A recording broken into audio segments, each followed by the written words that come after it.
ওয়ালাইকুম আসসালাম রহমতুল্লাহি ওয়া বারাকাতুহু। সম্মানিত আনিস ভাই সৌদি আরব জেদ্দা থেকে জানতে চেয়েছেন যে সৌদি আরব আসার পরে আমরা দেখি যে উটের গোশত খেয়ে নামাজ পড়ে না, ওযু না করে, এটার কারণটাকে যদি একটু বলতেন উপকৃত হতাম। আলহামদুলিল্লাহ রাব্বিল আলামিন ওয়া সলাতু ওয়াসসালামু আলা রাসূলিহিল কারীম, আম্মা বাদ।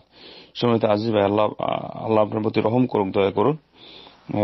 সহি বিশুদ্ধ কথা হলো যে উটের গোশত খেয়ে ওযু করতে হবে। সেটা চাই বড় উট হোক আর ছোট উট হোক, সগিরান আম কানা কাবীরান, মহিলা উট হোক অথবা পুরুষ উট হোক, চাই পাকানো হোক আর শিকে ভাজা হোক, যেভাবে হোক না কেন, অথবা যেটাকে বলা হয় ভাজা অথবা শিক অথবা পাকানো অথবা কাঁচা অর্ধ পাকানো, যেভাবে হোক না কেন উটের গোশত খেয়ে ওযু করতে হবে। এটাই সর্বশ্রেষ্ঠ সহি বিশুদ্ধ মত।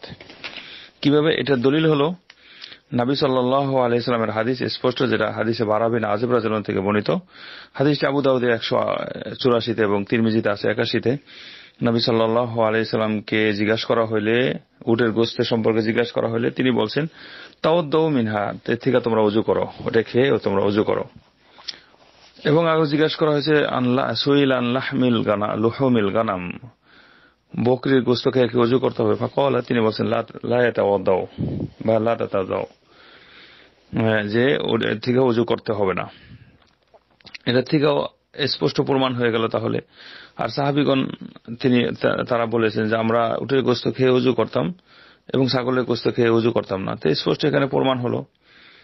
তারপর সহিহ মুসলিমের একটা হাদিসে এটা স্পষ্ট আছে যে আনা তাওয়াদ্দাউ মিন লুহুমিল ইবিল, সাহাবীগণ যখন নবী সাল্লাল্লাহু আলাইহি ওয়াসাল্লামকে জিজ্ঞাসা করছেন, তখন জিজ্ঞাসা করছেন, ইয়া রাসূলুল্লাহ, আমরা কি উটের গোশত খেয়ে ওযু করব? নবী সাল্লাল্লাহু আলাইহি ওয়াসাল্লাম বলেছেন নাম, হ্যাঁ। এবং আরো সাহাবীগণ আরো জিজ্ঞাসা করলেন, আনা তাওয়াদ্দাউ মিন লুহুমিল গানাম, আমরা কি ছাগলের গোশত খেয়ে ওযু করব? তখন নবী সাল্লাল্লাহু আলাইহি ওয়াসাল্লাম বলেছেন, ইনশিইতা, যদি চাও। এটা সহিহ মুসলিমে বর্ণনাতে পাবেন 360-এ।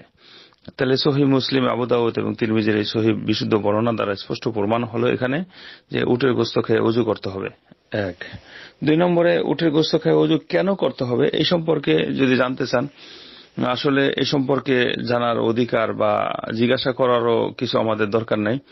কারণ হইল, আমাদেরকে একটা বিষয় জানতে হবে যে শরীয়ত কোন জিনিসের সিদ্ধ করে নাই, বৈধতা দেন নাই, লা ইউশরাউ লিইবাদিহি ইল্লা মা ফিহিল খায়রু ওয়াল মাসলাহাতু লাহুম ফিদ দুনিয়া ওয়াল আখিরাহ।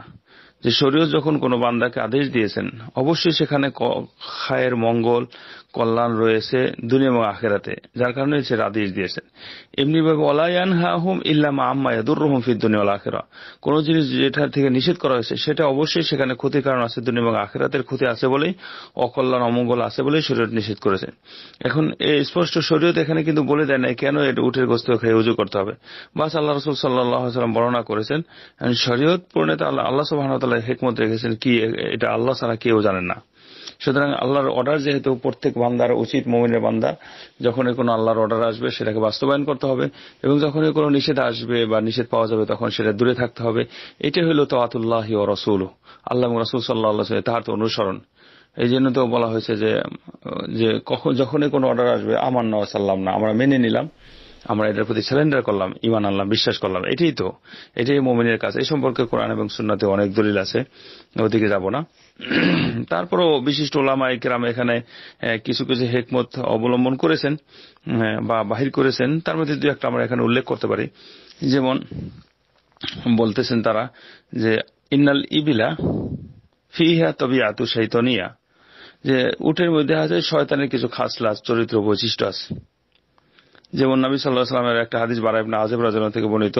নবী সাল্লাল্লাহু আলাইহি ওয়াসাল্লামকে জিজ্ঞাসা করা হয়েছে যে উট জায়গার বা উটের স্থানে, উট বাঁধার স্থানে কি নামাজ পড়া সম্পর্কে যখন জিজ্ঞাসা করা হয়েছে, তো নবী সাল্লাল্লাহু আলাইহি ওয়াসাল্লাম বলেছেন, লা তুসাল্লু ফি মাবারিকিল ইবিল, যে উট বাঁধার স্থানে তোমরা নামাজ পড়িও না।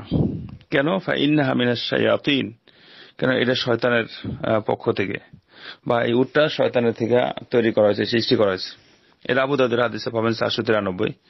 ইবনে মাজার হাদিসে এটাও আছে আর একটা বর্ণনাতে 759-এ, সেটা ফাইন্না খুলিকাত মিনাশ শায়াতিন, এটা শয়তান থেকে সৃষ্টি করা হয়েছে। তো এখান থেকে স্পষ্ট প্রমাণ হয়ে গেল। আরেকটি হাদিসে, যে হাদিসটি মুসনাদ আহমদে আছে 2667-তে, সেটা হলো হামজা বিন আসলাম রাদিয়াল্লাহু থেকে বর্ণিত।